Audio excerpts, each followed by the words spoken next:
खूप छान. चला चिवडा आपण करायचा का? तर हा चिवडा बघा किती सुंदर कलर आला आहे आणि सुगंध पण खूप छान पसरले घरभर. तर 3-4 कांदे घेतले.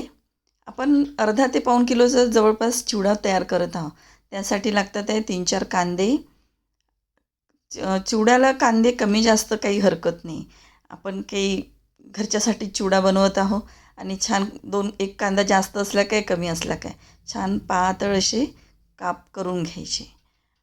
असे काप झाले की असं त्याला हे केलं की तो कांदा छान अशा बारीक फाकी तयार होतात. मिरची घेतली, मिरची अशी बारीक कापून घेतली आणि काही मिरची आपण मिक्सरमध्ये डायरेक्ट वाटून घेऊ. त्यामुळे चिवड्याला छान असा कलर येतो, हिरवट कलर येतो. त्यानंतर लसूण थोडा जास्त घ्यायचा. लसूण जास्त घेतल्यामुळे त्याचा एक छान असा खूप छान टेस्ट येते चिवड्याला. असा घेतला लसूण. काही लसूण मी सालीसहित थोडंसं हातावर घासून घेतलं आणि तसा ओबडधोबड तो पण वाटून घेतला. छान असा वाटून घेतला. त्यानंतर चला आपण घेऊ चिवडा करूया. आता महत्त्वाचं आपण घेतले आहे शेंगदाणे, डाळ्या. त्यानंतर घेतलं आहे वाटून घेतलेला लसूण होता ना तो.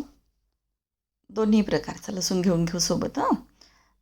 हां दोन्ही लसूण घेतले. उबडधुबड वाटलेला आपण. जिरं. त्यानंतर घेतली आहे सौंफ. सौंफ छान वाटते चिवड्यामध्ये. धने घेतले, फोडणीतच धने टाकायचे. आणि खसखस, मोहरी फोडणीसाठी. आणि हे आहे धनिया पावडर. आपण तर धने असे पण घेतले, धनिया पावडर पण घेतला. हे मिरची पावडर. मिरची पावडर आपला रेग्युलर यूजचा. आणि हे आहे जिरं, सौंफ आणि साखर.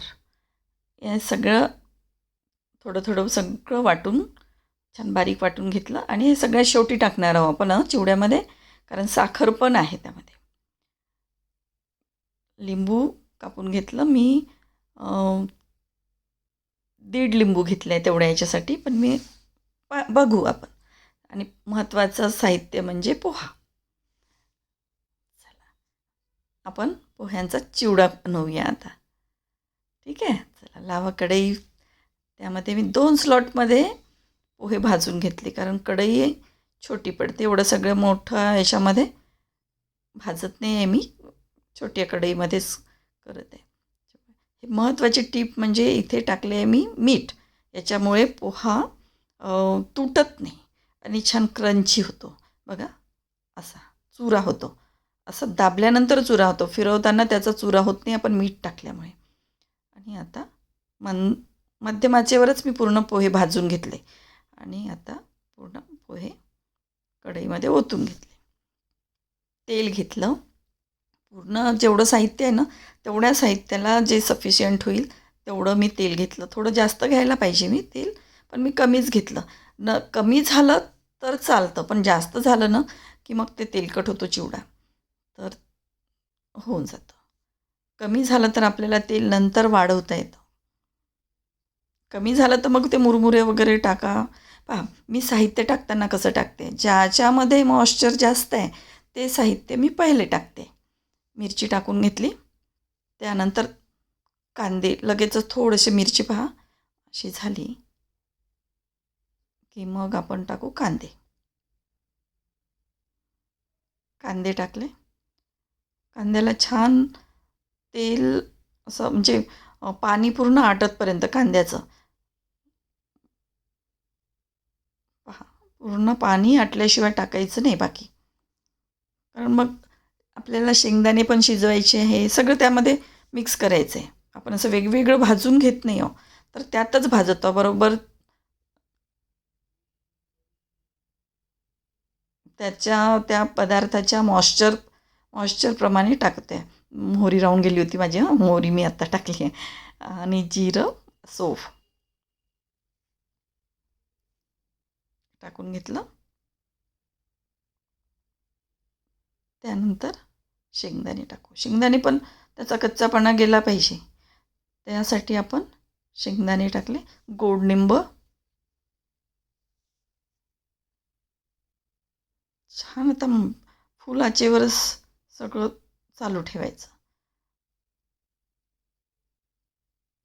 आपण लसूण टाकला, ओबडधोबड केलेला तो पण लसूण टाकून दिला आणि छान आता फिरवत राहू.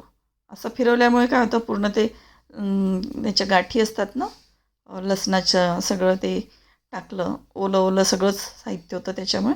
तर ते आपण सगळं पहा, याचं हे बघा तेल सोडत आहे. सगळ्यात शेवटी आपण सांबार टाकला. आणि डाळ्यांना काही जास्त वेळ लागत नाही, कारण त्या भाजलेल्याच असतात. त्याच्यामुळे सगळे पदार्थ छान शिजलेत. आता सगळं फिरवतच होते मी, फिरवत फिरवत राहायचं, लवकरच होतं ते.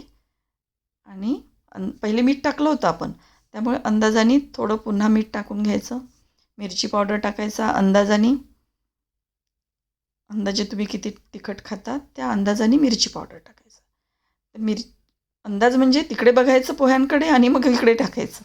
आता आपण टाकते लिंबू, पूर्ण 1 लिंबू मी टाकला. आता याचा कलर झाला असा, पूर्ण छान तेल सुटायला लागलं.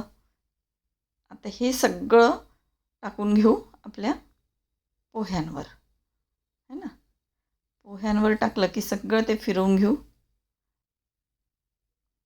कढई आता ते पूर्ण हे मांडू गॅसवर आणि याला छान एक हाताशी ताटली घेऊन त्याला छान असं फिरवून घेऊ. कारण पोहे थंडे होते ना, तर पोहे थंडे असल्यामुळे आता हे बघा सगळं फिरवून घेतलं आहे ना. तेल थोडं कमी झालं आहे, लक्षातच येतं की तेल कमी आहे. आणि आपल्याला पहिलेच माहीत होतं की तेल आपण कमीच टाकतो आहे. मी हळद नव्हती टाकली पोह्यांमध्ये, आहे ना, जेव्हा आपण सगळं हे केलं तेव्हा. आता जेव्हा आपण तेल टाकू ह्या पोह्यांवर, म्हणजे आता या चिवड्यावर, तर तेव्हा आपण मग राहिलेलं, जसं मी खसखस नाही टाकलेली आहे, ती खसखस वगैरे सगळं मग त्यामध्ये मिक्स करू. आता सध्या बघा तेलामध्ये मी खसखस टाकली, हळद टाकली, वाटलं तर खसखसचं प्रमाण जास्तच टाकलं. आणि सगळं मग आता वाटलं तर तुम्ही लसूण पण टाकू शकता वरून. असं करून पोह्यांवर असं मिक्स करून घेतलं. आणि आता छान याला गॅसवरच ठेवायचं. फिरवून घेतलं, गॅस बंद केला. आता हे जे बाकी वाटण केलं होतं ना बारीक, ते टाकलं. धनिया पावडर टाकला, जिरा पावडर टाकला आणि सगळं मी मिक्स करून घेतलं. छान. पण कलर बस चेंज झाला, है ना. कलर बघा कसं छान, पूर्ण फिरवलं, छान मस्त मस्त सुगंध पसरलेला आहे घरभर चिवड्याचा. चला मग चिवडा खाऊन बघा,